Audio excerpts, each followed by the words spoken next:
En los próximos días conmemoraremos el enfrentamiento supremo entre la luz y las tinieblas, entre la vida y la muerte. También nosotros debemos situarnos en este contexto, conscientes de nuestra noche, de nuestras culpas y responsabilidades, si queremos vivir con provecho espiritual el misterio pascual, si queremos llegar a la luz del corazón mediante este misterio que constituye el fulcro central de nuestra fe. Del Papa Benedicto XVI en una audiencia general del 4 de abril de 2007. Bienvenidos al Club Dalroy. Estamos aquí con un invitado muy especial para hablar de un tema muy pertinente, muy especial. Bienvenido, Ramón de Mer. Un placer, Javier. Ramón es profesor de la Universidad Francisco de Vitoria, entre otras muchas cosas, pero también dirige la empresa de formación para empresas Virtus. Y es una persona tremendamente culta, un gran amigo y una persona tremendamente culta. Hizo la licenciatura en Derecho en la Universidad Complutense. Autónoma. La Autónoma. Luego también hizo el máster de Humanidades, es doctor también en Humanidades, una tesis estupendísima sobre Saavedra Fajardo, uno de estos intelectuales españoles de la época del barroco, el entorno de la Escuela de Salamanca, que aún está por descubrir porque es una fuente inagotable de riqueza cultural.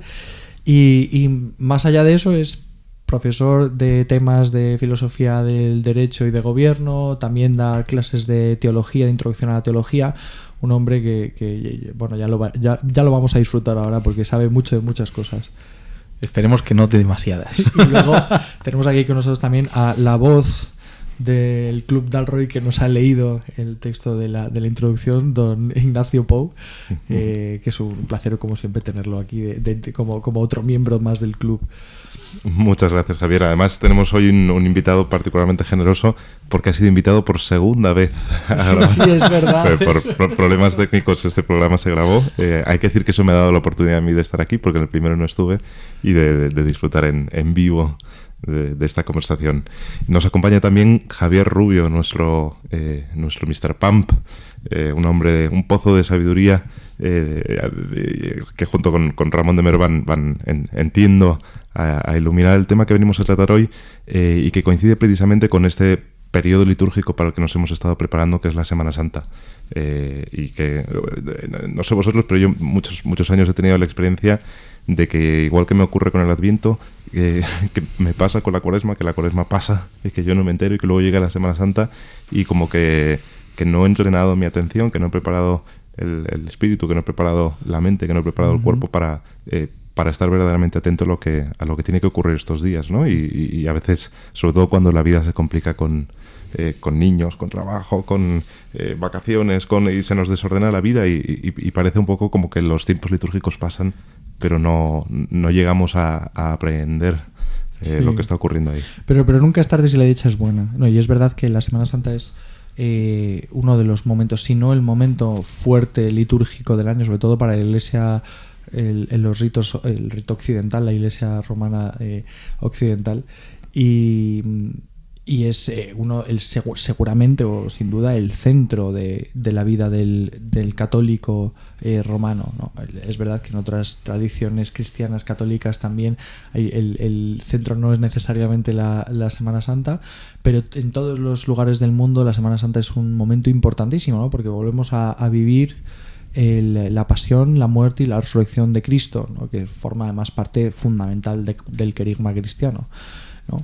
Y además la Semana Santa, esto nos lo va a ir poco a poco desvelando Ramón, tiene un valor litúrgico y ritual formidable, ¿no?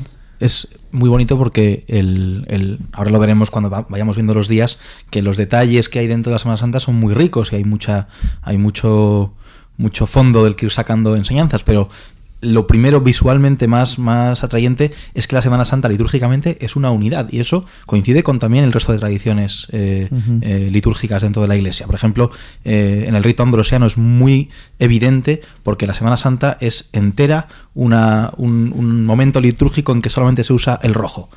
Porque es el color litúrgico del luto en el rito ambrosiano. De ahí, por cierto, nuestro uso del rojo en la actualidad en el Viernes Santo, que lo tomamos de Milán, del rito ambrosiano. En el rito romano se usaba el negro.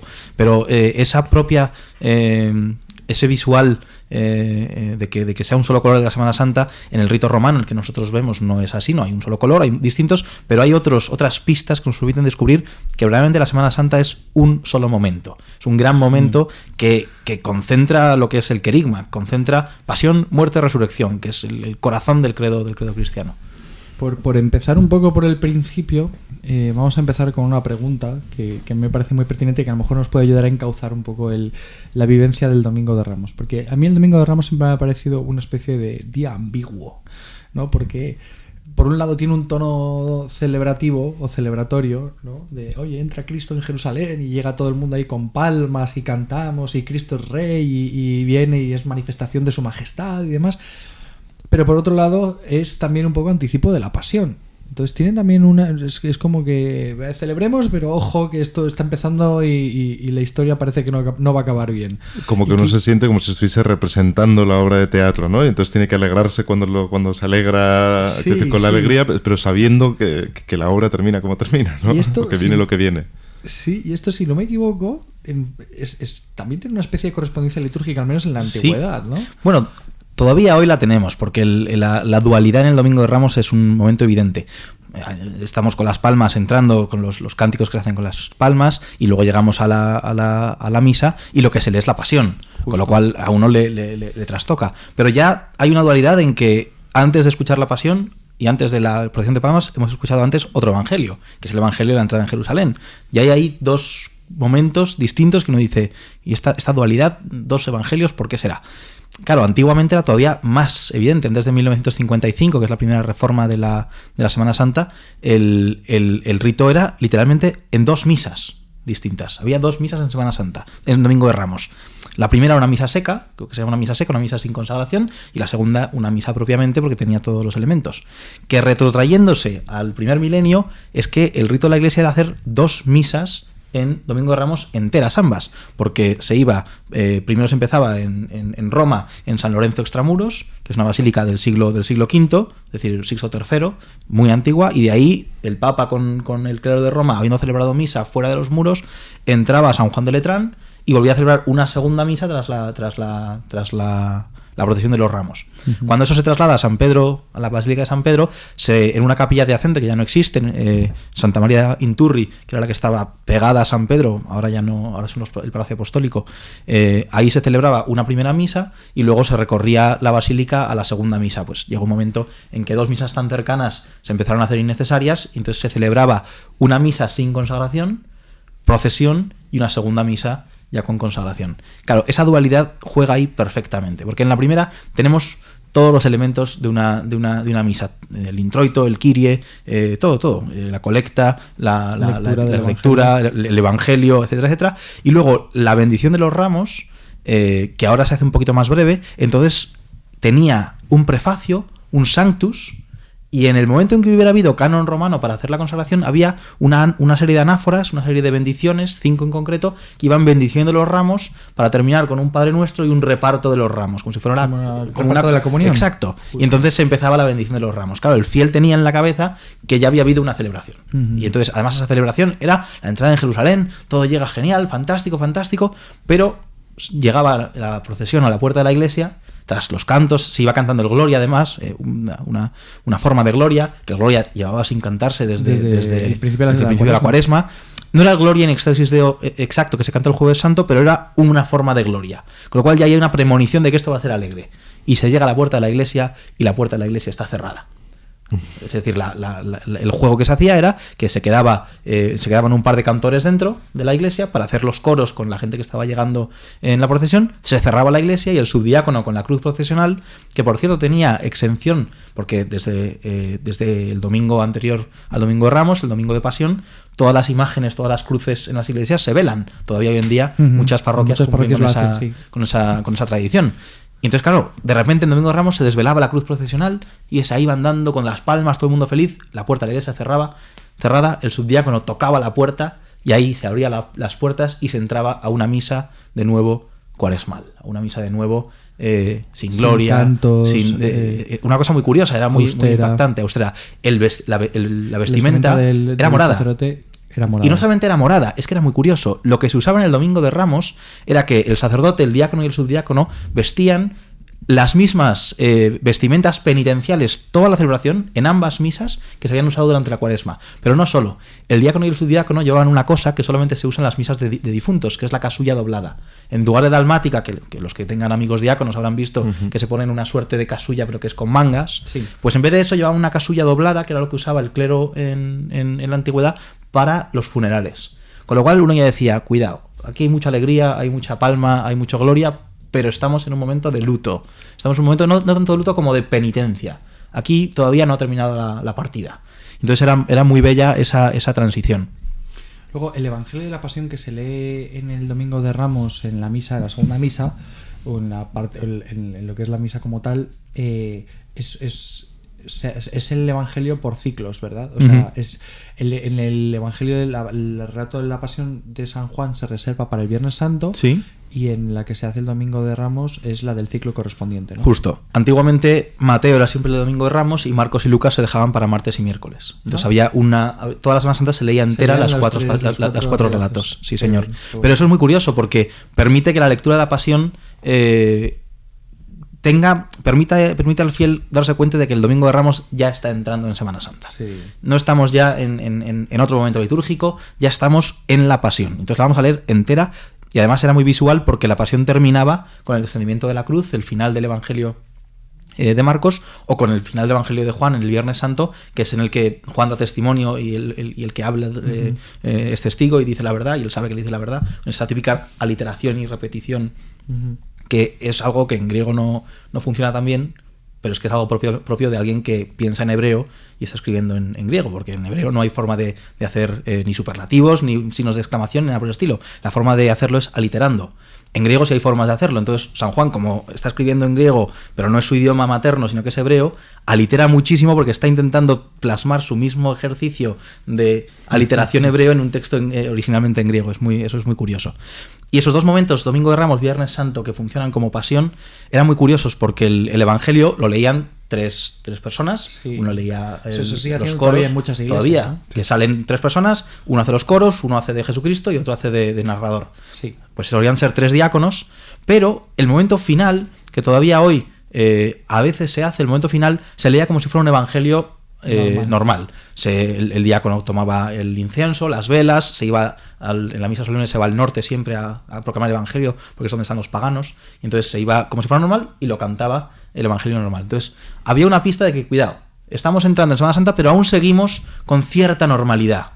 Llega el Viernes Santo, que luego lo veremos, y ahí ya el evangelio final cambia completamente. No hay incienso, no hay bendición al diácono. El diácono no lleva ya la estola doblada ni dalmática ni nada, lleva una especie de estola cruzada muy gruesa que se usaba solamente en Viernes Santo. No hay velas, no hay nada. Entonces el fiel dice, cuidado, el Domingo de Ramos leímos todavía con cierta normalidad, el Viernes Santo ya no hay normalidad. Aquí ya ha cambiado todo. Luego, a mí me llama mucho la atención que en el Domingo de Ramos hay una serie de cantos que, de hecho, la rúbrica del misal romano actual todavía propone, ¿no? El famoso canto de los niños hebreos. Exacto, los niños hebreos.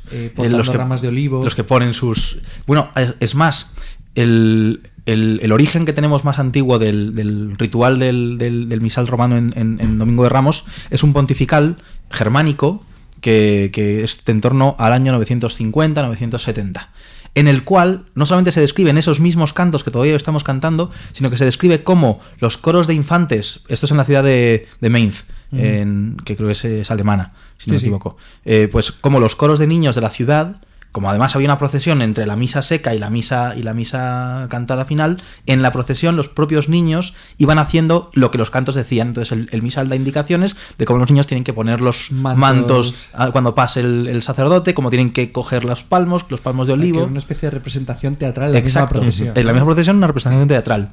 Eso es muy interesante porque siempre la liturgia no es su función principal, cuidado. La función principal litúrgica no es pedagógica. Entonces no hay que eliminar nada de la liturgia para ser más pedagógicos, porque entonces perderíamos lo esencial. Pero como función secundaria siempre hay un elemento de enseñanza.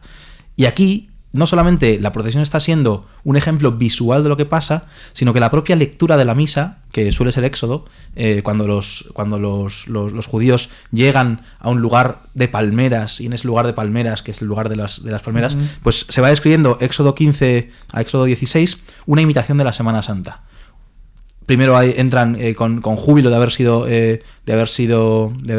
liberados por Dios de los egipcios, han aclamado a Moisés, está ese famoso canto que se lee en la vigilia pascual, y de repente llegan a un lugar con palmeras, imitando el domingo de Ramos, y en ese lugar todos los que habían aclamado a Moisés porque se había salvado empiezan a chillar y a condenarle porque no tienen las ollas de cebolla que tenían las cebollas de Egipto. ¿Dónde están las cebollas? Pues claro, y entonces pretenden crucificar a Moisés. Y eso es anticipo del maná. Sí, que eso también claro, y es que ahí, precisamente, en ese pasaje, Éxodo 15, es cuando Dios les concede el maná. Exactamente igual que se va a conceder el Jueves Santo. Es decir, y Éxodo 21, la serpiente de bronce que es elevada para salvar la cruz del Viernes Santo. Es que es tal cual el relato del Éxodo, los judíos saliendo de Egipto. Y cuidado, tenemos plena constancia de que el Éxodo se escribe muchísimo antes de que sucediera cualquier evento cristiano o cualquier profecía. Con lo cual, esto es verdaderamente un cumplimiento. Y ya sería casualidad que Jesucristo consiguiera que la gente imitara el Éxodo, incluso los fariseos imitaran el Éxodo. O sea, mandaría narices que hubiera conseguido aquello. Y esto a mí me encanta porque durante toda la Semana Santa, desde el Domingo de Ramos, se está mostrando la conexión entre el Antiguo Testamento y el Nuevo Testamento. Se está confirmando cómo Cristo verdaderamente responde a todas las profecías de Isaías, ¿no? Sobre justo, eso. El siervo, luego el Viernes Santo lo vamos a ver muy claramente. Claro, y en la Vigilia Pascual. Lo cual me recuerda, por cierto, hablando de la Pascua judía del libro del Éxodo, que para aquellos que nos hayan empezado a seguir desde hace poquito, tenemos un episodio también previo a la Semana Santa del año pasado sobre la Pascua judía. El ejercicio inverso. Sí. Vamos analizando la Pascua judía y cómo son elementos que anticipan el misterio cristiano. Es potentísimas las 4 copas de los judíos, las hierbas amargas mojadas en agua con sal, el rábano que hace llorar, es todo espectacular. Los salmos específicos que se cantan en la Pascua judía, que son precisamente lo que va a pasar después, es muy, muy potente. Pero yo no hice ese episodio. No, era simplemente recordar que para aquellos que se hayan ido incorporando poco a poco al grupo de fieles del Club de Alroy, que no recuerdo cuándo cayó la semana pasada, en la Semana Santa del año pasado, pero que tenemos también ahí una aportación interesante que recomendar para estos días. Sí. Luego vamos a avanzar un poquito para que nos dé tiempo a hablar un poco de todo. Nos vamos a saltar el lunes, martes, miércoles santo, aunque hay que decir que el evangelio que se lee esos días es tremendamente interesante.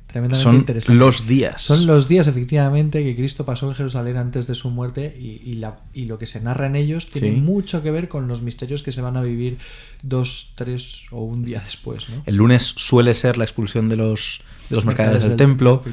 El pasaje de la higuera siempre está ahí potentísimo. La parábola de la higuera. Sí. Bueno, y además ni siquiera es parábola, es hecho. Se va y se carga la higuera, por no dar fruto. La subida a Jerusalén, el lloro. Hay una iglesia en Jerusalén preciosa que está supuestamente en el lugar en que Cristo lloró mirando Jerusalén cuando se acercaba y lloraba: oh Jerusalén, cuántas veces he querido reunirte bajo mis brazos, como una gallina reúne a sus polluelos, y no has querido. Y esos llantos ese llanto de Jesucristo, hay una iglesia cuyo retablo es una ventana en la que uno ve lo que está viendo Jesucristo al llorar. Es una cosa preciosa. Es muy bonita, sí. Y luego tenemos también el Jueves Santo, tenemos por la mañana la misa crismal, ¿no? La misa crismal, sí señor. Es la misa del obispo que reúne a todos los sacerdotes de la diócesis para bendecir los aceites, los óleos que se van a emplear en los ministerios sacramentales a lo largo de ese año. Sí, el de los catecúmenos, el de la consolación del clero y el de los enfermos. Efectivamente. Sí. Y luego llegamos al primer gran momento, plato fuerte del Triduo Sacro, que es el Jueves Santo. Que curiosamente sucedía también por la mañana, antiguamente. Ah, sí. Porque, claro, en el propio dinamismo de la liturgia antigua, como la comunión requerida de un ayuno desde la noche anterior, pues las misas siempre eran por la mañana. La gente fallecía por el camino. En efecto. Y es muy curioso porque el plato fuerte del Jueves Santo, el plato fuerte de esta misa de conmemoración de la última cena, lo que empieza a hacer es algo que el Domingo de Ramos todavía ha dejado entrever, pero ya en la misa de Jueves Santo es evidente, y es que el Tríodo Pascual es un proceso de despojarse, de radicalmente despojarse. La Iglesia se despoja. Cuidado, digo que esto ya se ha entrevisto porque el Domingo de Ramos ya hemos visto que hay un elemento penitencial, aunque siga habiendo elementos de júbilo, hay elementos penitenciales. Antes del Domingo de Ramos, desde en nuestra tradición actual, desde miércoles de ceniza, no se canta el Aleluya ni el Gloria, pero es que en la tradición católica más antigua, el Aleluya se enterraba, y además literalmente había iglesias que enterraban el Aleluya, salían fuera el sacerdote, se cavaba un agujero y se enterraba el Aleluya con una serie de cantos, desde 3 domingos antes de miércoles de ceniza, que es el periodo de 40ª, 50ª, 60ª, pues en 40ª, pues 3 domingos antes, se enterraba el Aleluya, entonces ya había ahí un primer despojamiento. Luego el Gloria, de repente todo desenmorado. Por eso durante Cuaresma, la antífona antes del Evangelio, en vez de proclamar el Aleluya, se dice alabanza y honor a ti, ¿no? Exacto, no se dice el Aleluya porque ya ha habido un despojamiento. El domingo antes de Domingo de Ramos hemos ayunado nuestra vista ha ayunado del crucifijo y las imágenes. Sí, eso es muy bonito. Y ha dejado de hacerse. En la mayor parte de las iglesias, vamos. En algunas se hace todavía. En algunas todavía se hace, sí, porque además es mucho más bonito cuando en el Gloria, en la Vigilia Pascual, se vuelven a levantar todas las cosas. Bueno, y es más, cuando en el Viernes Santo el Cristo está cubierto y se va descubriendo, tiene poco sentido si el Cristo lo han cubierto esa mañana. Claro. Lo propio es que lleve cubierto 2 semanas y tú digas, me están contando de la pasión y yo no he visto, no quiero ver al Cristo.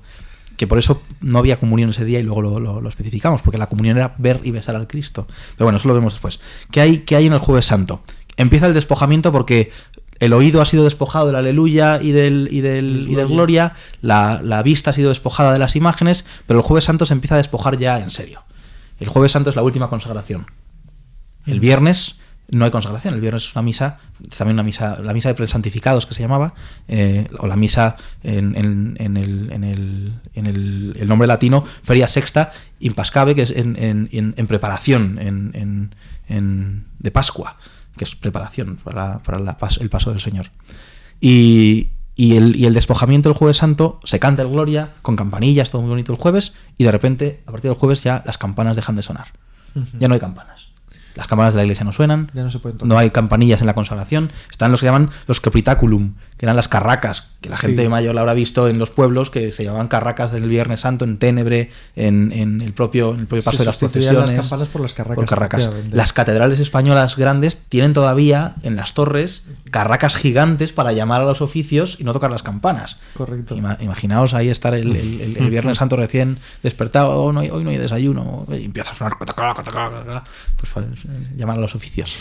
Y despoja de eso, a partir del Jueves Santo ya no hay introito, ya no hay antífonas. El viernes no va a haber antífonas, la Vigilia Pascual tampoco. Es decir, como que la iglesia se va despojando. El jueves es un momento de júbilo, porque son las 3 perlas, la Eucaristía, el sacerdocio y el mandato del amor, pero de repente después de las 3 perlas, ¡pum!, caída en el silencio. El jueves no hay paz. Hoy ya sí se hace, antiguamente no se hacía, porque se eliminaba la paz el Jueves Santo porque Judas había besado a Cristo. Y ese beso había que ayunar del beso de la paz, porque ese día fue el que se traicionó el beso de la paz. Entonces se retiraba el beso.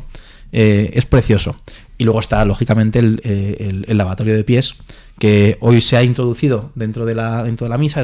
Queda muy redondo, porque en las 3 perlas vemos las 3 encarnadas en la misa. Claro. La Eucaristía porque comulgamos, el sacerdocio porque ahí está el sacerdote, y el amor por el lavatorio.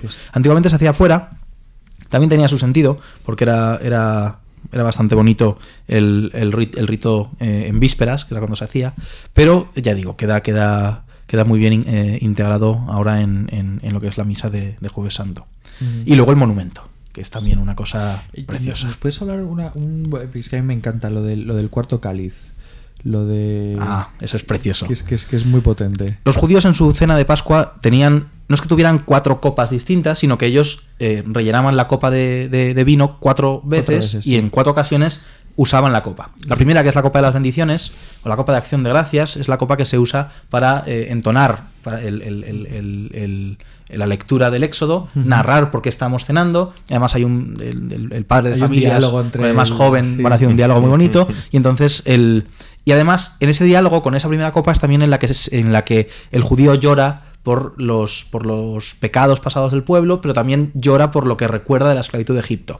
Y a eso es a lo que se destinan las hierbas amargas, que se mojan en agua salada, en agua que ha sido mezclada con sal, para recordar el sabor salado de las lágrimas, y se toma rábano picante, porque el rábano picante, uno de sus efectos es hacerte llorar. Claro. Entonces, no solamente es que el judío pruebe las hierbas amargas saladas, recordándole la amargura de la esclavitud y lo salado de las lágrimas, sí. Es que él mismo llora claro. Recordando. Entonces, eso es la primera copa. Y en ese mismo proceso de recordar a Egipto, se recuerda la liberación, con la segunda copa de la liberación, que no se bebe.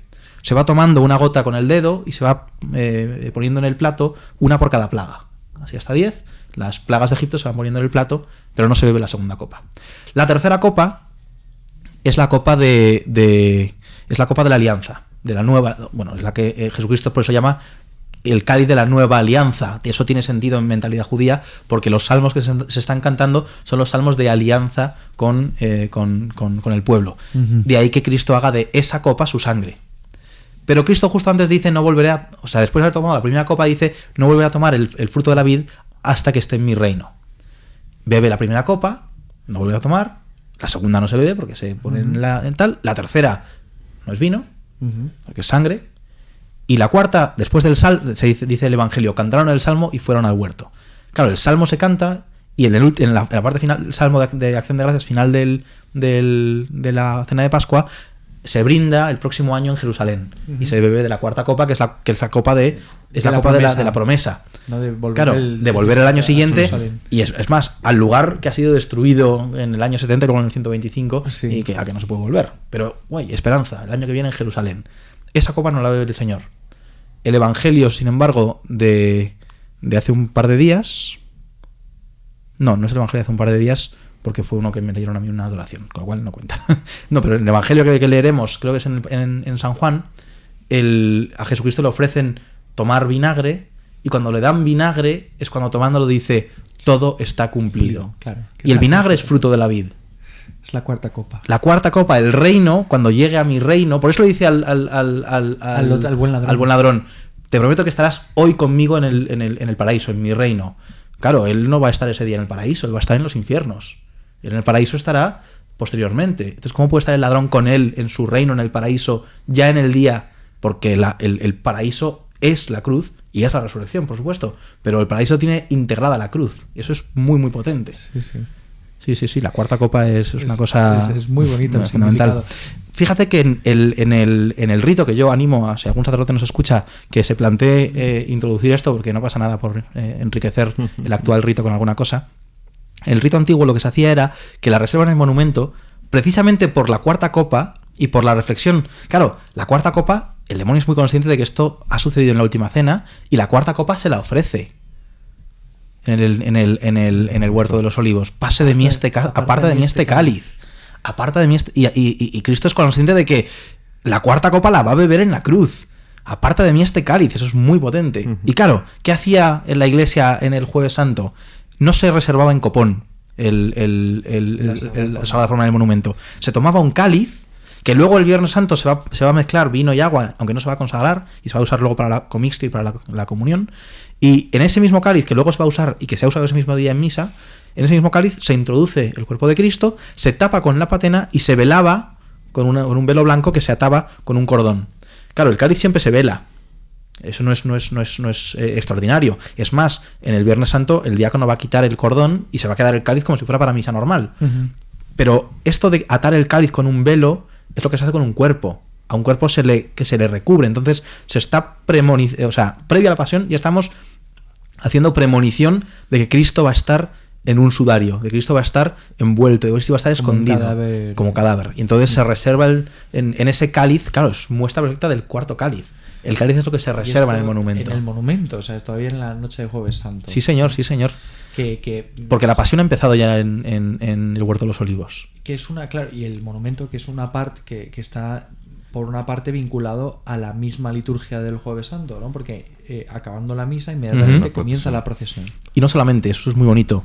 El monumento es el vínculo exacto en el cual, si yo me quedara dormido en la misa de Jueves Santo según el sacerdote va al monumento y me despertara en los oficios del Viernes Santo, pensaría que estoy en la misma misa. Hay una continuidad. Hay una continuidad perfecta. Hay una continuidad perfecta entre la procesión, porque además el sacerdote que realiza la procesión la realiza exactamente igual. En el resto del Viernes Santo no hay incienso, no hay velas, no hay nada. Claro. En la procesión sí.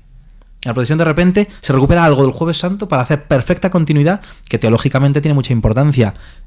El sacrificio de la Eucaristía es el sacrificio de la cruz y no hay forma de disociar las dos. O sea, no hay banquete y cruz. No. Hay una sola cosa, es la misma cosa. Y esa es la enseñanza de ese monumento que fluye del Jueves Santo y entra en el Viernes Santo. Y la piadosa costumbre cristiana y castellana que hay que seguir haciendo de la visita a los monumentos. Claro, que esa es muy bonita. Y luego también yo quiero recordar que tradicionalmente, y de hecho creo que todavía se propone en la rúbrica del Jueves Santo, que se cante en la procesión a los monumentos iba a decir el Laudación Salvatorem, el Tantum Ergo. El Tantum Ergo y de vuelta al Vexilas Regis. Efectivamente. Sí, señor. Que son cantos que tienen un significado eucarístico precioso y que están precisamente hablando de lo que en este momento está ocurriendo. Sí, señor, sí, señor. Tomás de Aquino es al que tenemos que agradecer esas cosas. Que fue el que los compuso. Que hay quien, no sé si eres tú el que lo defiende, que hay quien dice que no solamente compuso no, yo se lo he oído a Adolfo Forment, que no solamente compuso las letras, sino también la música. Sí. No, yo también lo afirmo sí. Sí, Sí, pero se lo oí el otro día a Adolfo Forment hablando en su conferencia de Tomás de Aquino. No vamos a hablar de Tomás de Aquino porque tenemos que enfocarnos. Entonces, pasamos al Viernes Santo. Viernes Santo es una maravilla. Viernes Santo, a mí siempre me ha llamado mucho la atención porque me ha parecido potentísima la imagen de ver que entra la procesión y de pronto los sacerdotes postrados. La postración, sí. Pero postrados, además, yo recuerdo que el haber vivido que era un tiempo largo, un tiempo que se hacía muy largo, ¿no? Porque como que tú estás con la tensión de qué está pasando, ¿no? Que... Además, entran a lo despojado. En el altar solamente hay un... Bueno, ahora no, ahora se ponen tres. Antes había un solo mantel, que es la sábana, el sudario ahí puesto. No hay velas, no hay luz. No hay flores, por supuesto. Entran a la desnudez. Es impresionante. El Cristo todavía está velado. Sí, el Cristo sigue velado. Las imágenes, todo es un momento de verdadero... Oye, aquí hay luto, cuidado. La vestimenta usada hoy en día es rojo por la pasión. Tomando el ejemplo de Milán, que usaba el rojo, pero durante miles de años lo que se ha usado era el negro. El negro, porque el morado no es un color de luto en la tradición de la Iglesia. El morado es un color de penitencia. El negro era el único día del año que se usaba el negro. El único día del año que se usaba el negro era el Viernes Santo. Y por imitación del Viernes Santo, todas las misas de requiem y funerales. Entonces, claro, era una vinculación a la muerte. Era una reflexión sobre la muerte. Y en una época en que tanto nos cuesta la muerte, anda que no habremos ido a funerales en que el sacerdote se viste de blanco. Porque, claro, como ya está en el cielo, pues vamos a celebrar la vida yuppie del difunto. No. Si a Cristo le vestimos de luto, ¿cómo vestirnos a nosotros mismos de otra cosa que no sea de eso? Primero luto y luego fiesta, primero cruz y luego resurrección. Como hemos dicho antes, el copón que va a llegar del monumento es un copón que está en tumba. Es un copón con sudario, envuelto y cerrado, típico saco de estos en que llevaban a los muertos, los casos de los criminales y de los enfermos en epidemias, pues eso. ¿Y la misa de Viernes Santo a qué hora se celebraba? También mañana. Es verdad que es una misa en la que solamente comulgaba el sacerdote, con lo cual había más flexibilidad. Hoy en día se dice que se celebre a las 3 y es una hora muy buena porque es el momento de la muerte. Entonces no suele ser a las 3, suele ser a las 4 o 5, pero suele ser bastante cercana a la hora de la muerte. Lo cual es de elogiar. Ese cambio, esa reforma es muy buena. Ya digo, en el caso del canon antiguo, del misal antiguo, no había una hora específica, si bien la tradición de la Iglesia siempre era celebrar todo por la mañana. Incluso la vigilia pascual era por la mañana, que luego la veremos. Luego además no lo hemos comentado, pero es también parte del ambiente que genera para mí esa tensión, es que no hay canciones, no hay canto de entrada, no hay canto de ningún tipo, es todo o silencio, en efecto, o lectura de la pasión en el primer momento, ¿no? Antiguamente había dos lecturas, o sea, es muy raro porque en la misa antes de la Reforma, después de Pablo VI, ya hay dos lecturas en las misas de domingo, por ejemplo, primera lectura, segunda lectura. Eso es muy raro en el misal antes de Pablo VI. Siempre había una sola lectura, salvo algunos días de estos días de témporas, que son muy raros en el año, y el Viernes Santo, Oseas y luego el Éxodo. Una combinación de reflexión precisamente sobre lo que es la muerte, lo que es la cruz. Uh-huh. Y luego la lectura de la Pasión de San Juan, que cuando acababa, igual que el Domingo de Ramos, al acabar el diácono iba a pedir la bendición al sacerdote, se iba al norte con incienso, con velas, se incensaba, leía el Evangelio, lo cantaba, volvía, se lo daba a besar al sacerdote, todo fantástico. Aquí, nada, ni incienso, ni velas. Actualmente nos arrodillamos, ¿no? En el momento, sí, en el momento de la cruz. Eso es común. Eso se hace. Cristo murió y se arrodilla todo el mundo con un rato de oración y de silencio. Y luego el sacerdote se levantan todos y continúa la lectura. En la expiración, y expiró, y expiró. Pues fíjate que antes he dicho que es San Juan cuando era el vinagre y ahora lo estoy dudando. Probablemente me equivoque. Fíjate que también el Viernes Santo tiene un elemento de ayuno no solamente litúrgico, sino corporal. El Viernes Santo es uno de los 2 únicos días del año que tenemos obligación de ayuno. El ayuno es claramente un acto de sacrificio. A mí me molesta mucho cuando, típica prédica de miércoles de ceniza, se nos anima a ayunar de malos pensamientos en Cuaresma, ayunar de malas imágenes que veamos, de malas prácticas. No, mire usted, ayunar de eso no es ayunar. Eso es algo que tenemos el deber de no hacer porque no es bueno. Ayunar, el acto de ayuno, para que tenga valor, es un sacrificio. No es que solamente sea un plus. Es el sacrificio de algo que es valioso. Uh-huh. Si yo ayuno de chocolate es porque el chocolate es bueno y me gusta. Si fuera algo que yo no debo hacer, es mi deber, no mi ayuno. Con lo cual, ahí hay un punto de ayuno que es verdaderamente que si la iglesia, igual que la iglesia se está privando de lo bueno, las campanas son buenas, la música es buena, las velas son buenas, las flores son buenas, pero se priva de ello. Yo también me privo de ello porque estoy mortificando el cuerpo, porque Cristo ha mortificado su cuerpo por mí. Y luego hay una segunda cuestión ese viernes, que es la abstinencia, en la que yo quiero hacer, no es una cuestión litúrgica, que es una cuestión disciplinaria, pero hay que hacer énfasis al respecto porque es importante ser conscientes. Siempre dice la gente, bueno, y claro, yo me voy y me como un bogavante el viernes de Cuaresma y estoy cumpliendo la abstinencia, ¿no? ¡Qué hipocresía! No tiene nada que ver con una cuestión penitencial. La abstinencia, sí penitencial, pero cuidado, no sacrificial. La abstinencia es una cuestión de recordatorio. Uh-huh. La abstinencia es que yo me privo de carne, de sangre caliente, porque la carne y la sangre fue lo que se entregaron en el día de la pasión por mí y mis pecados. Y por lo tanto yo me abstengo de aquello que ha sido entregado como precio justo por mi salvación. Con lo cual, el bogavante, que es carne de sangre fría, pues sí que tiene sangre, es un crustáceo, no tiene ni sangre. Pero el pez que tiene sangre fría no es un recordatorio, por eso se puede alimentar uno de ellos. Que luego es curioso porque la liturgia bizantina católica es cualquier producto de origen animal. ¿Sí?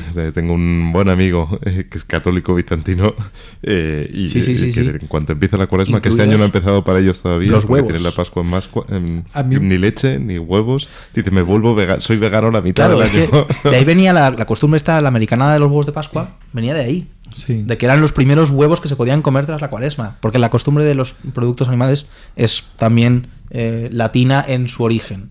A mí me hace gracia porque tuvimos un debate. Mi mujer ahora mismo está embarazada, entonces claro, según ella, las embarazadas no tenían que cumplir la abstinencia en el ayuno. Yo digo que el ayuno no lo tienen que cumplir, ¿no? Por obviamente su condición, pero la abstinencia sí.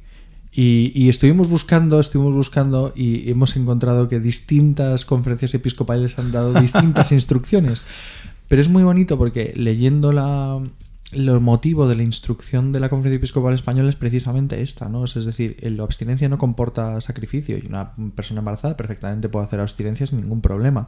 Abstinencia de carne, ¿no? Otras conferencias episcopales incluían también la abstinencia para ancianos, niños y tal. Y sin embargo, la Conferencia Episcopal Española invitaba a guardar la abstinencia, ¿no? Es decir, que tiene que haber una tensión, ¿no? Lo que decía Ignacio, que a veces nos pasa que perdemos un poco el estilo de vida, o perdemos un poco el ritmo, o perdemos un poco el contacto con el tiempo litúrgico, y estos elementos externos, la Iglesia, que es muy sabia y que es muy, muy vieja en este sentido, sabe que nos ayudan a meternos. y que más allá de que el ayuno tenga un valor sacrificial y la abstinencia a lo mejor no tanto, sin embargo nos ayudan a recordar. Nos ayuda a recordar, sí. Nos ponen en este sitio. Muy bien. Luego llega ese día extraño, que es el Sábado Santo, ¿no? Que además... pero antes de llegar al sábado, hay dos cosas que hay que hablar. La primera es la exaltación de la cruz, que es un puntazo, y luego la segunda es la ¿cómo se llama? La oración de los fieles eterna, que es la oración de los fieles, porque es el momento del sacrificio. O sea, en realidad, antiguamente era la única oración de los fieles, claro, porque en la misa no había oración de los fieles, es un invento posterior de coger de Viernes Santo e introducirlo en todas las misas. Pero antes no había como tal oración de los fieles, salvo el Viernes Santo, era la gran oración. Porque en el fondo estamos haciendo la oración de los fieles, en el fondo lo que nosotros hacemos es ofrecer a Cristo en sacrificio al Padre, y por lo tanto estamos depositando en ese sacrificio todas nuestras intenciones para que Cristo se las lleve al Padre, ¿no? Sí. Entonces por eso tenemos esta oración de los fieles larguísima, en la que además es una estructura de oración del sacerdote, petición, oración del sacerdote, petición, y que se pide por todo el mundo, ¿no? Sí, totalmente. Por los judíos, por los cristianos, por los no creyentes, por los creyentes de no sé qué, por el Papa, por los obispos, por los gobernantes. Antes por el emperador, ahora es por los gobernantes. Antes, en épocas mejores, por el emperador. No, fíjate que en el Sábado Santo había, en el Exultet de la vigilia, había finalmente una oración también por el emperador, que se elimina solamente en 1955. Hasta entonces la Iglesia había rezado por el emperador, fuera cual fuera, durante siglos. Es una cosa tremenda. Estupenda. Sí. Pero luego tenemos la exaltación de la Santa Cruz. Es un momento muy bonito, porque hay que tener en cuenta que el oficio de Semana Santa de Viernes Santo tiene dos partes claramente diferenciadas: antes de que vuelva Cristo y después del monumento. Antes de que vuelva Cristo es la exaltación de la Santa Cruz, en que la cruz, que lleva velada 2 semanas, se va desvelando momentáneamente, poco a poco, y según se desvela uno de los brazos o luego la luz entera, se va cantando: mirad el árbol de la cruz en que estuvo clavada la salvación del mundo. Y luego no solamente es esa elevación, como la serpiente de bronce se elevó en el desierto, así para los cristianos el sufrimiento, la muerte, lo malvado ha sido elevado para ser salvación nuestra, igual que la picadura de la serpiente mataba, y es la propia serpiente la que es elevada como salvación a la picadura, y pues la muerte, el sufrimiento, etcétera, son elevados como salvación para nuestro sufrimiento, muerte y demás. Es una imaginería preciosa. Pero luego además es que vamos y adoramos la cruz. Es decir, además en el caso del sacerdote era muy visual, porque se descalzaban, se quitaban las casullas, que eran casullas dobladas, porque era también día de luto, y se acudía haciendo 3 genuflexiones a adorar la cruz. Todavía hoy hacemos este gesto de la adoración de la cruz, que es precioso. Y esa adoración sustituía a la comunión. Claro, no había comunión, porque luego cuando se traía de vuelta en una procesión exactamente igual el cáliz, el cáliz era se quitaba la patena de encina, se dejaba. Además el cáliz tenía un velo, cuando se quitaba el cordón parecía un cáliz normal de una misa normal. Y además el ofertorio se hacía como si fuera una misa normal. Aparentemente, se cogía el cáliz, se dejaba deslizar sobre la patena el cuerpo de Cristo, y de la patena se deslizaba sobre el corporal, como que hubiera quedado en una misa normal. En el cáliz se ponían vino y agua, no solamente sin consagrar, sin hacer las oraciones del ofertorio. Se incensaba las ofrendas, la cruz, el altar, aunque no se incensaba a los ministros ni al pueblo. Se lavaba las manos el sacerdote sin oración, sin la oración tan bonita del Ave Domine, y decía el sacerdote: orad, hermanos, pero sin respuesta. Se hacía un prefacio, se omitía en el prefacio del santo, se iba directamente al Padre Nuestro, y en el Padre Nuestro había una elevación de la hostia, como si tuviéramos una consagración. Claro, se ha elevado la cruz y acto seguido se eleva la hostia.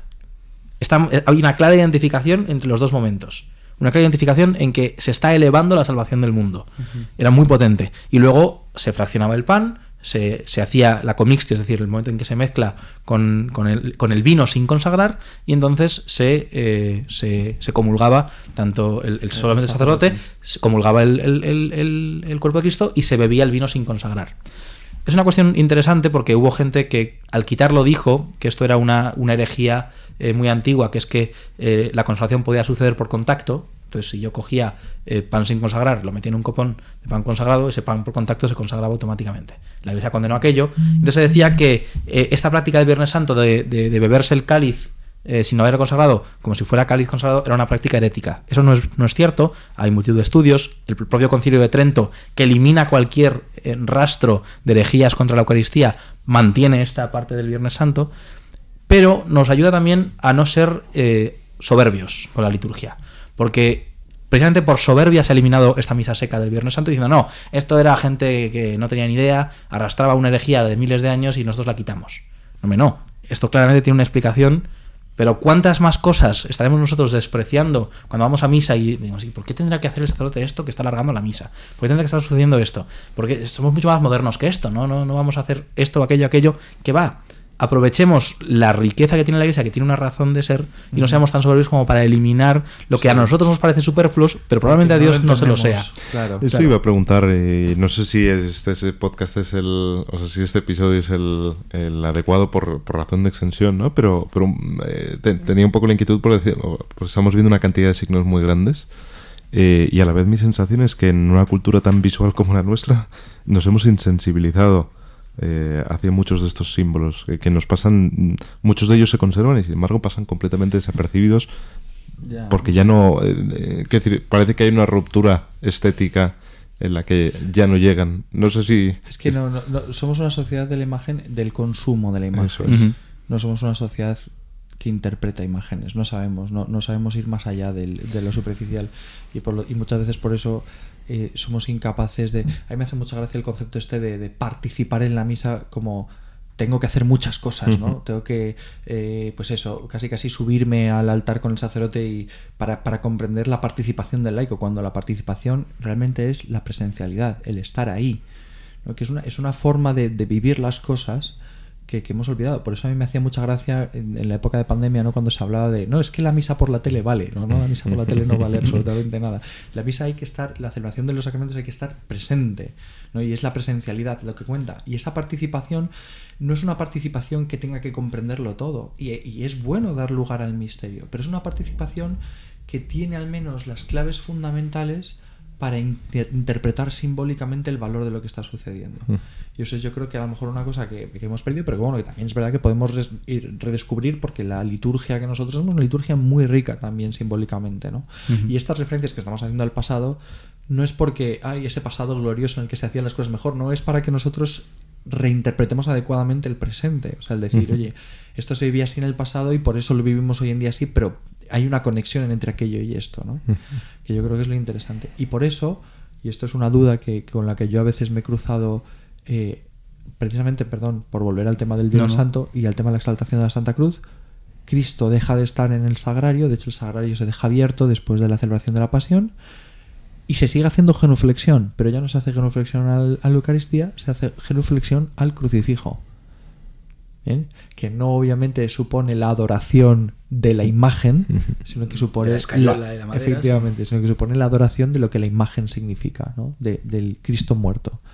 Pero como Cristo ya no está vivo, ya no puede haber presencia eucarística, se adora el cuerpo de Cristo muerto, ¿no? Muy potente, sí. Y esto nos lleva a la vigilia pascual. A ese día raro. Para aterrizar este podcast. Cuidado, porque para aterrizar propiamente hay que aterrizar en el domingo de resurrección. Sí, correcto. El día raro es raro porque la vigilia pascual es por la noche. La vigilia pascual propiamente era por la mañana. Porque la vigilia se consideraba la última parte del triduo, la última parte de la pasión, pero todavía no la resurrección.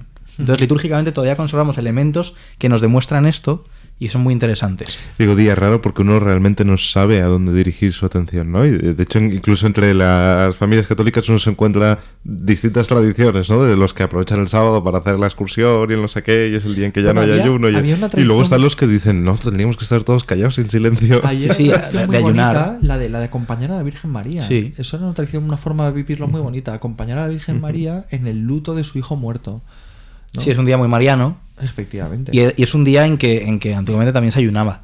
Se seguía con el ayuno. De hecho, los neocatecumenales, si no recuerdo mal, sí, o sea, siguen ayunando el sábado. Es decir, su ruptura del ayuno no se produce hasta la vigilia. Pues mira. Y entonces llega el sábado por la noche. Llega la vigilia pascual, que ya repito, no es la primera misa de Pascua. La primera misa de Pascua, para aterrizar, es el domingo de resurrección. Sí. Ahí está la primera misa de Pascua. La vigilia pascual como vigilia es una vigilancia. Es una vigilancia, pero que todavía está incompleta. la vigilia pascual no va a haber introito, no va a haber ningún tipo de antífona, ni de ofertorio, ni de ninguno de esos elementos, no va a haber credo, no va a haber Cordero de Dios, ni va a haber paz. Creo que hoy en día esas dos últimas sí se han introducido, pero antiguamente no lo había. Es un día que todavía le faltan cosas. Es una vigilancia, pero es una vigilancia que ya consta que está resucitando Cristo. Y el día siguiente, el domingo de la resurrección, ya sí que va a ser plenamente la celebración absoluta de la resurrección. Pero es verdad que, por ejemplo, faltan cosas, pero también hay elementos como muy únicos. Mágicos. ¿No? El fuego, el agua. Yo diría que son los dos elementos con los que los tres elementos con los que juega la vigilia pascual son fuego, luz y agua. Son los tres claros elementos. El fuego bendito al principio, que los ortodoxos lo tienen todavía con mayor impacto, porque en Jerusalén es cuando el patriarca de Jerusalén entra al lugar en que Cristo está, a la tumba, y sale con el fuego santo que se ha encendido milagrosamente. Y ese fuego, cuando todavía no estaba rota la cristiandad, ese fuego se enviaba en pequeñas lucernarias a toda la cristiandad para que se pudiera encender con el fuego santo que había aparecido milagrosamente y que aún hoy aparece milagrosamente, que es cuando se pelean gente que sabe menos, ¿quiénes somos mejores, los ortodoxos o los católicos? Pues los ortodoxos tenemos el fuego santo, pues los católicos tenemos la Sábana Santa de Turín. No tiene nada que ver con eso, tiene que ver con la herejía. Es una cuestión distinta. Pero el punto precioso del fuego santo, que en el rito romano se bendice en la puerta de la iglesia, fuera de la iglesia, y con el que luego se bendice el cirio pascual. El diácono, o el sacerdote, si no hay diácono, entra con el cirio proclamando luz de Cristo en 3 momentos, y luego se canta el Exultet.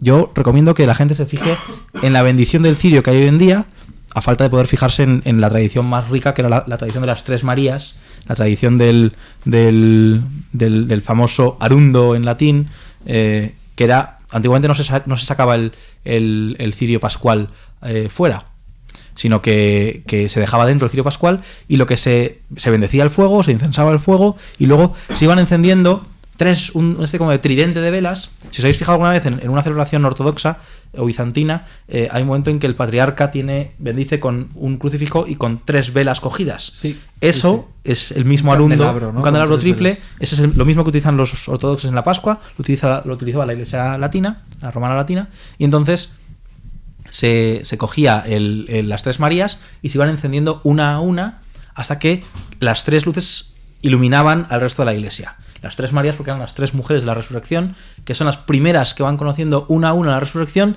y de ahí lo van comunicando a los discípulos y los apóstoles, claro, les va comunicando. Y la imagen es potentísima porque está todo a oscuras. Claro, entonces de repente la luz se va expandiendo, como se expandió el mensaje de Jesucristo. Es una cosa potentísima. Tengo muchas ganas de la vigilia pascual, pero además llevo unos años que por estar constantemente con niños demasiado pequeños no estoy pudiendo ir. Ay, es una maravilla, sí. Es magnífico. Magnífico.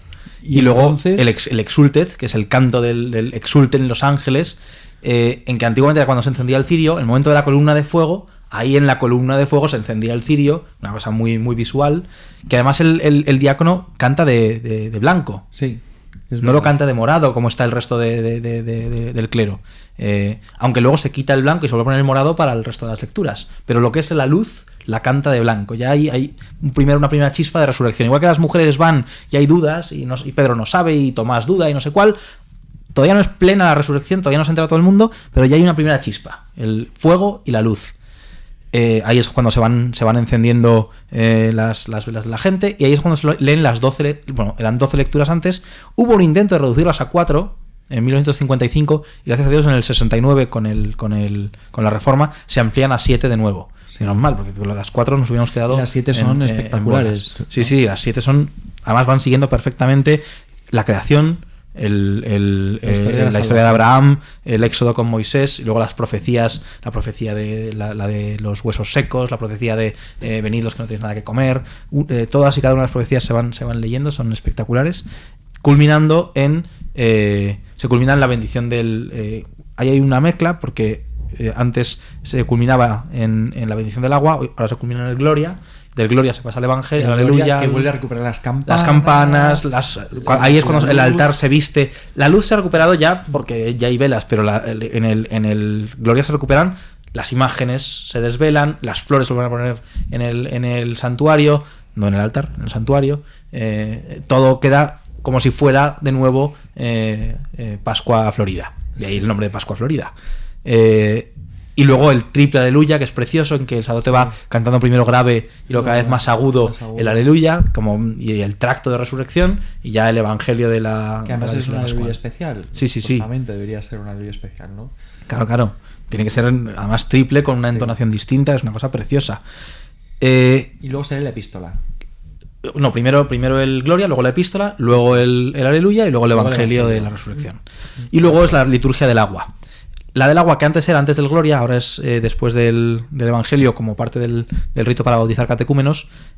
Hoy en día solamente se bendice, hay una bendición espectacular que le recomiendo a todo el mundo que se la lea, y se bendice introduciendo el cirio en el agua. El misal dice 1 o 3 veces. La costumbre era introducirlo 3 veces, pero porque había una serie de símbolos espectaculares que se hacían con el agua el agua que se llevaba aquí, de la piedra bautismal, que iba a ser el agua bendita, el agua de la vigilia pascual, que luego se distribuía en las casas, se usaba para bautizar a niños en otros momentos que no fueran la vigilia pascual.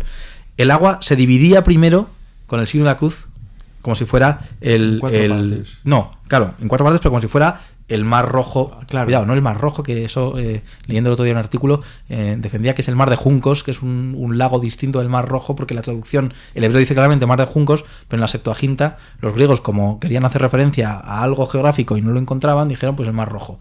Entonces la traducción es Mar Rojo erróneamente al griego, cuando en el hebreo dice Mar de Juncos. Pero bueno, es una cuestión menor y prácticamente irrelevante.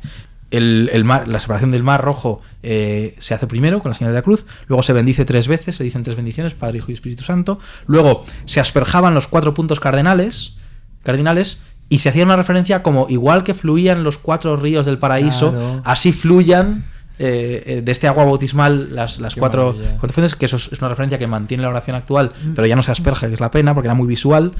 Luego se soplaba 3 veces formando la cruz sobre el agua, es decir, el soplo del Espíritu Santo cuando Cristo resucita y dice y sopla sobre los apóstoles, pues ahí se hacía soplar sobre el agua 3 veces haciendo la señal de la cruz. Luego se introducía 3 veces el cirio, que es una figura de Cristo, es una figura muy, muy, muy, muy potente de Cristo, entrando en los infiernos y saliendo victorioso, el agua, que es el símbolo del caos primigenio universal, siendo consagrado por el cirio, y ahí sale el Cristo triunfante. Y finalmente se soplaba con la forma de la psi griega, por psique, por espíritu. Entonces era el Espíritu Santo bendiga este agua. Evoca la imagen del Génesis, del espíritu. Ruaj, el espíritu que aleteaba sobre las aguas, exacto. Con lo cual, y luego finalmente se asperjaba al pueblo, se cogía un poco del óleo de los catecúmenos y un poco del óleo de los consagrados, y se volcaba un poquito de cada uno sobre el agua, y luego se volcaba doble en forma de cruz. De forma que quedaba mezclado el aceite y el agua, y con eso se bautizaba. Claro, imaginaos la imagen potente que tiene esto, que a ver si algún día nos la restauran, porque es verdaderamente catequético. O sea, y además, cuidado, lo decíamos antes, todos estos símbolos no es que solamente nos enseñen muchas cosas. Creo que esa es la cuestión clave. El mundo de la imagen lo que ha hecho ha sido consumir muchas imágenes, porque las imágenes me enseñan cosas. Entonces yo quiero más. Quiero más impactos visuales. Esto no son impactos visuales. Esto es sacramental. Esto no es un símbolo tipo Narnia que evoca algo. No. Esto es algo que traslada una fuerza efectiva, una gracia efectiva. Esto es sacramental, porque esto visible tiene una gracia invisible dentro de ello. Con lo cual, ¿por qué lo despreciamos? Porque ya no creemos en lo invisible. Somos unos modernistas que nos hemos dejado de creer que los hechos visibles tengan gracia invisible, eficaz y real. No, bueno, un mero símbolo es transportable a otros símbolos distintos. Entonces, a lo mejor queda mejor colgar un cartel que diga agua viva mola mucho. Y entonces eso nos sustituye. Eso iba a decir, que hay muchos elementos, efectivamente, que son profundamente teatrales, en el mejor sentido de la palabra, y a la vez esto es la culminación absoluta del teatro, ¿no? Porque aquí no se produce una catarsis moral por imitación. Aquí se produce, efectivamente, aquello que se está representando. Esto es un sacramento. Sí.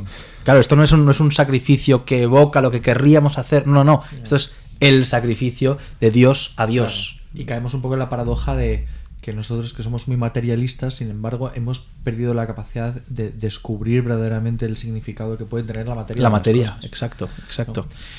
Pero bueno, vamos a esto. Con esto cerramos un poco el Sábado Santo. No nos da tiempo a entrar en el Domingo de Resurrección, que también es muy interesante y muy potente. Sí, pasa un poco como con Navidad. En Navidad también uno, si va a la misa de vísperas o la misa del gallo, descubre que las lecturas de misa de vísperas, de misa del gallo o de misa de aurora son distintas de la misa propia de Navidad. Son dos celebraciones distintas. Y aquí sucede lo mismo. Si uno va, a lo mejor uno puede pensar, no, voy a la vigilia pascual y voy a escuchar lo mismo en la misa de... No. Son dos celebraciones radicalmente distintas. Y la misa de resurrección es tan potente que es una misa que reverbera durante otros 6 días. Sí. Es decir, la octava de Pascua sigue siendo el domingo de Pascua. Por eso el viernes, cuando la iglesia se abstenía de carne todos los viernes del año, el viernes de Pascua no había abstinencia porque era domingo. Justo. Probablemente seguía siendo el domingo de Pascua. Es una misa tan poderosa que tiene sus ecos durante una 6 solemnidad días. Que no cabe en un día, ¿no? Exacto. De hecho, me hace mucha gracia porque yo conozco gente que incluso el viernes después de Domingo de Resurrección hace el esfuerzo de comer carne. Precisamente en el sentido contrario. Claro. Es que estamos... Estamos todavía en Domingo de Resurrección, sí señor. Y las procesiones del encuentro, eso ya es aquí sí haría una mención breve a las procesiones, a la piedad popular, que hay mucha tendencia también en un mundo que desprecia al que no conoce o al que no sabe o al que no es capaz de captar los detalles, y la piedad popular es precisamente la máxima expresión de lo que el cristiano hace queriendo participar verdaderamente del misterio pascual, y es sacar a la calle sus imágenes, sacar a la calle sus mejores galas, revestirse incluso de lo que no es, de clero, porque y muchas veces vemos a los acólitos vestidos de dalmáticas y a la gente vestida de hábito cuando no son clérigos. ¿Por qué se hace eso? Porque es mostrar el trauma de la pasión, pero también la alegría de la resurrección hacia afuera, y eso es potentísimo. Por mucho que mucha gente lo viva mal, ¿qué más da? No, pero lo importante no es que mucha gente lo viva mal, lo importante es que eso sigue estando ahí como testimonial para que alguna gente alguna vez lo viva bien, y para que sirva también de choque y de impacto a mucha gente que, aun viviéndolo mal, puede encontrar ahí su primer encuentro con el misterio pascual. Con lo cual, bien. Bueno, siempre procesiones. Vamos a aterrizar. Ha sido maravilloso todo, pero siempre nos gusta terminar con unas recomendaciones de libros, películas, canciones, lo que uno quiera recomendar un poco para dar continuidad a esta conversación que hemos tenido, y para ayudar también a vivir mejor este momento fuerte de la Semana Santa. Y siempre dejamos la palabra primero a nuestro invitado. Yo, primero de canto, fíjate, no lo había pensado, de canciones, hay una composición de Las Ténebres muy bonitas, que no hemos hablado de ellas, es Tomás Luis de Victoria. Justo. Tiene unas ténebres preciosas. Las voy a enlazar en el episodio. Porque son para escucharlas durante Semana Santa. Es el oficio de lecturas y el oficio divino que se canta en Semana Santa. Tinieblas, ¿no? Que es el oficio de tinieblas. El Viernes Santo. Que además, hay oficio de tinieblas varios días. Jueves. Sí. Y es muy bonito porque es muy visual. Se tocan las carracas al final como símbolo de la resurrección, se van apagando las velas, hay 13 velas puestas, se van apagando según los apóstoles se van yendo, van abandonando al Señor, hasta que solamente queda la última vela, que es o la Virgen o Cristo, depende de la interpretación, que se esconde. Entonces ese canto de Ténebre que compone Tomás Luis de Victoria, yo lo recomiendo encarecidamente como algo auditivo para ayudarnos en la Semana Santa. Como lecturas, quizás no tanto la Semana Santa como del tema que hemos hablado de la participación, no es por hacer publicidad engañosa, pero tengo un muy buen amigo que más coincide que es primo, Manuel de Mer, que tiene 2 libros espectaculares, Teología y Participación y Práctica y Participación, si no recuerdo mal, lo tendría que comprobar, porque son dos obritas que él ha escrito precisamente respondiendo a la cuestión de la participación en la misa. Él es padre de 2 niñas llegando a la tercera hora, y su inquietud era cómo participo yo en misa cuando estoy aquí agitando un bebé en el fondo de la iglesia para que se calle. ¿De verdad puedo participar en la misa haciendo, en nuestra situación de seglares? Entonces escribe estos 2 libros que son espectaculares. Misal Interior, Práctica de la Participación, y Misal Interior, Teología de la Participación, se llaman los 2. El primero es Misal Interior, Teología de la Participación, que es verdaderamente espectacular. Y luego hay otro librito pequeño de Martin Mosebach que se llama La herejía de lo informe. Es una reflexión muy bonita sobre precisamente esto que estábamos hablando, de cómo hemos ido perdiendo la forma de las cosas para quedarnos solamente con la apreciación de heteroidades que no acaban trasladándonos nada porque no son nada. Entonces es una reflexión preciosa sobre la liturgia, la herejía de lo informe. Muy bien. Por mi parte, ahí quedan las recomendaciones. Yo quería aprovechar yo voy a recomendar de manera un poco heterodoxa, para empezar, leer alguna meditación de las 7 palabras, que era una tradición muy bonita, muy antigua, que se le hacía en los Viernes Santos. Se meditaba sobre las últimas 7 palabras que había dicho Cristo en la cruz. Los padres de la iglesia tienen meditaciones, con lo cual recomiendo coger también, una de los padres. También hay por ahí meditaciones de las 7 palabras. Creo que hay alguna, por ejemplo, de Newman, que está por ahí publicada. De Benedicto XVI también hay alguna muy interesante. Pero sí, de los Santos Padres también, ¿no? Hay que buscar. Luego, igual lo mismo con el Via Crucis, ¿no? Es también una costumbre muy típica en general de la Cuaresma, pero sobre todo el Viernes Santo, y hay textos preciosos de Via Crucis, ¿no? En mi casa leemos uno de San José María Escrivá de Balaguer, un Via Crucis de San José María Escrivá de Balaguer, pero hay muchísimos también. Von Balthasar escribió también un texto, Guardini escribió también un texto de unas meditaciones sobre el Via Crucis. Juan Pablo II tiene todas sus Via Crucis que hacía en el Coliseo, ¿no? Por la noche, muy espectacular también. Y luego recomiendo encarecidamente la lectura del oficio de lecturas de Viernes Santo y de Jueves Santo, dentro de las lecturas del breviario, de la lectura de las horas, de la liturgia de las horas, que es la lectura universal de la Iglesia, es la oración universal de la Iglesia, perdón. El oficio de lecturas de Jueves Santo y Viernes Santo es potentísimo, ¿no? Es potentísimo. El de Sábado Santo también. De hecho, el de Sábado Santo tiene esta lectura famosa de una antigua homilía que habla del momento en el que Cristo desciende al infierno, ¿no? Y busca a Adán. Y busca y dice, ¡Adán!, ¿no? Y entonces Adán, que está ahí medio dormido, el pobre hombre se despierta y dice, ¡Señor!, ¿no? Y empieza a hacer esa comparación entre el Génesis y la cruz, que es el árbol del bien y del mal, y la cruz, que es espectacular, un texto impresionante. Y luego, por último, pues estoy recomendando muchas cosas. Esto luego lo tengo que enlazar y tengo que hacer hipervínculos y tal, pero lo haré. Hay una canción que a mí siempre me ha impactado muchísimo, es una antífona que se lee en la liturgia de las horas en el Viernes Santo, que es el Christus Factus es pro nobis, que se te ponen los pelos de punta sobre la versión en gregoriano, sí. Es preciosa y es de una potencia impresionante. Entonces a mí es una canción que siempre me ha conmovido muchísimo, que habla del querigma, habla del Cristo que nació para morir por nosotros, ¿no? Y nada, lo recomiendo escucharlo en actitud contemplativa durante estos días. Yo soy un profundo ignorante y os agradezco muchísimo las recomendaciones y voy a hacer buen uso de ellas. Pero pese a mi ignorancia no soy del todo insensible a la liturgia, ¿no? Y pensaba de dónde me venía a mí o por dónde se han ido canalizando esta inquietud. Y pensaba que para mí una figura de referencia es Ratzinger, es el Papa Benedicto XVI, ¿no? Y recuerdo, por ejemplo, en un pequeño librito que tiene publicado en español Ediciones Encuentro, que es la autobiografía de Ratzinger, creo que antes de llegar al pontificado, que es un libro titulado Mi vida, ¿no? Y él explica ahí buena parte de las tensiones que desde su juventud ya se veían, sobre todo en su contexto alemán, respecto a la liturgia, y introduce algunas reflexiones, algunos comentarios que yo creo que son muy, muy interesantes, y que de hecho, si no recuerdo mal, con eso arranca también su introducción al cristianismo, ¿no? Con esa tensión modernizadora que él explica mediante esa fábula maravillosa del payaso en el arranque de introducción al cristianismo. Entonces esos dos textos yo creo que pueden aportar, sobre todo para el que puedan resultarle extraño un interés o una preocupación particular por la liturgia, que pueden ser dos buenos modos de entrar en una reflexión que lleve a enriquecerse también a través o que lleve a fijarse o a entender la importancia de fijar la mirada en estos signos que yo os agradezco muchísimo que hayáis ido poco a poco desentrañando, desvelando. Sobre todo Ramón, que es el que más sabe de estas cosas. ¿Tú querías hacer otra recomendación, Ramón? Sí, práctica.